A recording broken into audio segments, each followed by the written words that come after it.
مدرسہ دارالعلوم پٹکا پور کانپور حضرت والا تشریف لائے اور بعد میں اپنے خیالات کا اظہار تھا۔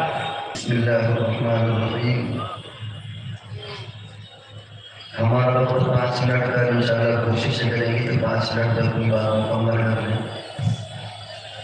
اس وقت یہ جلسہ ختم نبوت کے تعلق سے منعقد کیا گیا ہے اور اب اتنا یہی ہے، اگر چیز کی زمین میں شکیلیت، مہدویت اور بھی فکروں کا تعارف آئے گا۔ اس تعلق سے آپ کے سامنے 3 باتیں کہنی ہے۔ تو یہ اللہ رب العزت نے ارشاد فرمایا الیوم اکملت لکم دینکم واکملت علیکم نعمتی ورضیت لکم الاسلام دینا، کہ ہم نے دین اسلام کو مکمل کر دیا۔ نیا نبی اس وقت آتا ہے جبکہ دین اسلام ختم ہو جائے یا اس میں تبدیلی پیدا ہو یا اس میں کوئی تحریف پیدا ہو، تب نئے نبی کی ضرورت ہوتی ہے، جیسا کہ اس سے پہلے حضور صلی اللہ علیہ وسلم کے پہلے ہوتا تھا۔ لیکن ظاہر ہے کہ اسلام میں اس طرح کی کوئی بات نہیں، اسلام ختم ہوا، نہ اس کے اندر تبدیلی پیدا ہوئی، نہ اس کے اندر تحریف پیدا ہوئی، تو اس لیے کسی نئے نبی کی ضرورت نہیں ہے۔ دوسری بات یہ کہ ختم نبوت رحمت ہے یا زحمت؟ حقیقت یہ ہے کہ نبی کا، نئے نبی کا آنا اس سے بڑھ کر کے دنیا میں کوئی اور مصیبت نہیں ہو سکتی تھی۔ رسول اللہ صلی اللہ علیہ وسلم سے پہلے جب نبیوں کا سلسلہ جاری تھا تو اس وقت سب سے بڑی آزمائش ہوتی تھی، یہ انتظار رہتا تھا کہ پتہ نہیں کب کوئی نیا نبی آ جائے، اور آپ جانتے ہیں کہ اگر نیا نبی آئے اور اس پر ایمان نہ لایا جائے تو بھی وہ کافی، اور اگر ہم نے نبی کے پہچاننے میں کوئی دھوکہ کر دیا اور غیر نبی پر ایمان لیا تب بھی کافی۔ تو بڑی کشمکش کی زندگی تھی کہ ہم ایمان لائیں یا نہ لائیں۔ ایک تو اس کو جانچنا، پرکھنا، پہچاننا، کہیں چوک گئے تو مصیبت اور کہیں ایمان نہ لائے تو مصیبت، کیونکہ انسان کو اپنے جس مذہب پر پیدا ہوتا ہے اس سے محبت ہوتی، اسے چھوڑنا نہیں چاہتا۔ اب ہوتا یہ تھا کہ اگر کوئی نیا نبی آتا تھا تو کہیے بیوی ایمان لے آئے، شوہر نہ لائے، شوہر ایمان لے آئے، بیوی نہ لائے، باپ ایمان لے آئے، بیٹا نہ لائے، یا اس کے بعد سوال ایک عظیم غریب زحمت اور مشکل کا دور تھا۔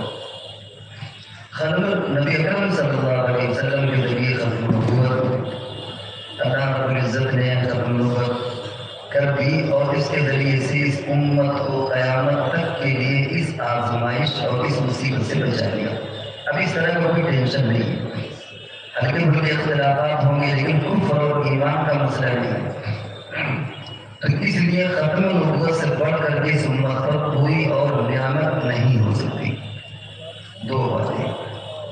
تیسری بات، آپ قادیانی اپنے آپ کو مسلمان کہتے ہیں، ہمارا اختلاف ہے کہ آپ مسلمان نہ کہیں، لا اکراہ فی الدین، جس مذہب پر چاہیں آپ رہیں۔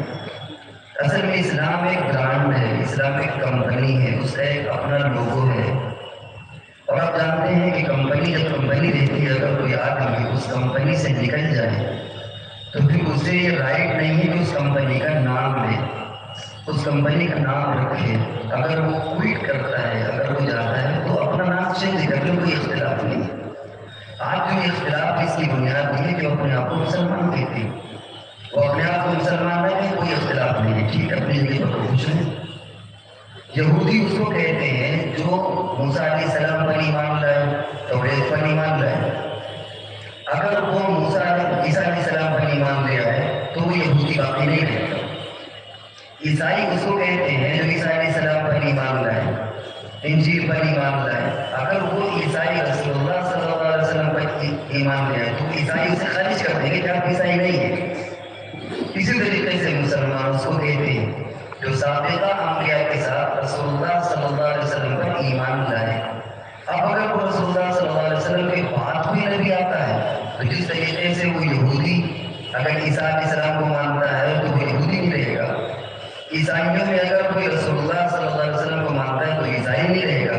اسی طریقے سے اگر رسول اللہ صلی اللہ علیہ وسلم کو کوئی نہ مانے اور اس کے بعد بھی کوئی نبی مانے تو وہ قادیانیوں سے یہ اختلاف ہے وہ یہ کہ انہیں اگر کسی جہنم میں جانا ہے وہ جائیں، لیکن اپنا نام مسلمان نہ رکھیں۔ یہ کمپنی ہے، اس کا ایک لوگو ہے، اس کا ایک برانڈ ہے، یہ اس کا ایک پورا ایک سیٹ اپ تیار ہے، اس کے قاعدے اور قانون ہے۔ اگر کوئی رسول اللہ صلی اللہ علیہ وسلم باقی نبی مانتا ہے، قرآن کو مانتا ہے، تب وہ مسلمان ہے۔